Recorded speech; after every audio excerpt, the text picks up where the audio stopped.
Okay, so this is my mom and dad, Virginia and Don Loranger. And Mom, how old are you? 88. And Dad, you are? 92. 92. So you guys... That's all. That's all, I know. So you guys have lived in Anaconda, Montana for a really long time. Like Mom, how long have you lived here? I've lived here all my life. My mother before me, my grandmother before that, and she came from Virginia City, Nevada by wagon train to the town of Carroll, which was where Anaconda started, was in Carroll. And they had a whole small town there. There was a school, there was a post office, a bar, many homes.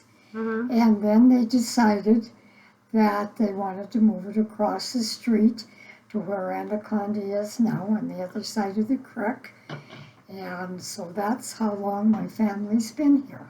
Long time, like they were settlers. They were the settlers. The original settlers right here. Yes. And Dad, you weren't a settler here. I'm just a boomer. I came here. So what does that mean to be a boomer? Well, that means that I was not born here, of course. So I came here when I was 19 years old. Mm-hmm. I just graduated high school in Utah and worked at different jobs in Utah for 2 years before a bunch of us, about 5 of us, decided to come to Anaconda with other friends that had relatives here working at the smelter way back then in 1948 is what it was. So a bunch of us young people, young guys out of 2 years out of our high school years came here and settled out in Mill Creek. And there weren't even any houses there anymore. They moved them out of there. Mm-hmm. But that's where we lived and got jobs on the smelter. So you were going to come here and make your fortune, right? I was going to come here and try to explore and look around. We didn't know what we was going to do. So we just decided to come to Anaconda, Montana, because these other guys had uncles and aunts here, and we followed along with them. And we all eventually got jobs on the smelter and worked there for 2 years. Then I got drafted. Oh. Drafted in the Korean War? In the Korean War. But in the meantime, I had met Virginia, and we had became very, very close, good friends. And her college and my army interrupted us for about 2 years. And we kept in contact with each other that whole time. And anyway, then as soon as I got discharged, we got married in 1951, wasn't it? 52. You better remember that, Dad. I'll get it right. Yeah. 52. I do believe it was 52. Yeah. And so that I didn't have a job, didn't have anything, because I chose not to go back on the smelter, which I had 90 days to go back there after I got out of the military, and I chose not to because my wife was teaching in Hamilton at that time. So I just went to Hamilton without a job. And we waited till she got through teaching in the spring, and then we moved back to Anaconda, the two of us.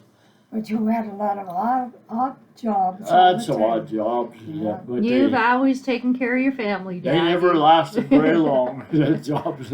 I always found some way of keeping myself occupied and busy, and if I couldn't stay on one job, I'd find another one. And so Mom, tell me about when you and Dad met. You were telling me about this today.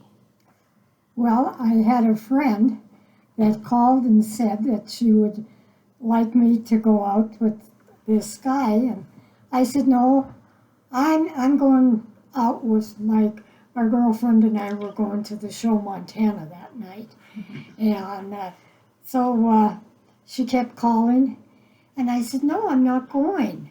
I said, he hasn't called. So pretty soon he called on the phone and asked if I'd go out with him. And so I said, okay. And he came to my home and knocked at the door and picked me up.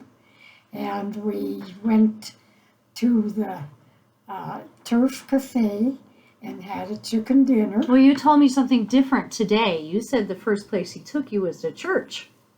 Well, that was the next day. Oh, okay. So that night when he brought me home, well, after then we went to where our friends, the ones that we had introduced us, we went to their home and spent several hours visiting with them. And then he brought me home and he said, would you like to go to church with me tomorrow morning? And the thing was, he didn't know Catholics before he met me because of living in Utah. And that would impressed him quite a bit. And it also did me because I hadn't had a boyfriend that was a Catholic either. So we went to church the next morning and then came home and my mother fixed breakfast for us.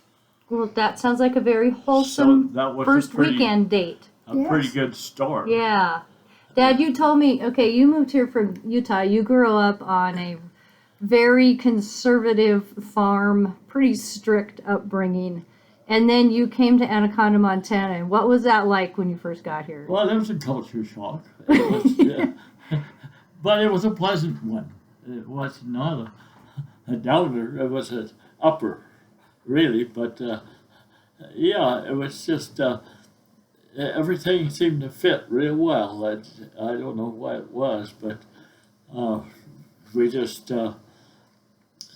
all of us just seemed to fit in here. It was so easy, and this place has always been friendly, and it still is. And we just found that we weren't at odds with anybody. It was a busy, hustle bustle, 24/7 town, and we just fit right in. And we were busy, and we just skated on the commons in the wintertime and did all these things, fishing in the summer, and we just fit here like we belonged. And then you met Mom, and then everything fell together. Met Mom, and then yeah. And you've been married how long now? 68 years. 68. Are you sure it's 68? Was it 51 or 52? 52. So it's 68 years. Yeah, Yeah.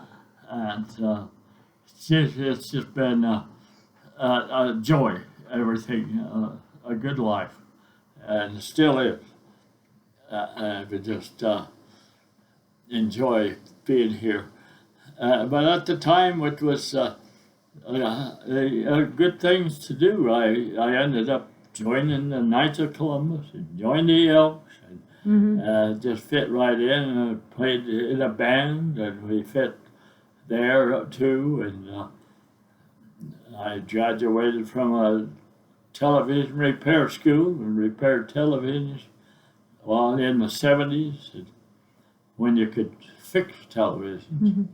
And that's kind of changed since then, but at that time it was a necessary job, and I had my own, worked out of my house, and did that for years, and then went to work for a local shop as well later on, and I quit working out of my house then. Ed Perrell's Radio and TV. I worked there for 6 years. Fixed the TVs there. So then went to work on a railroad. But so it was a busy time, and life is good.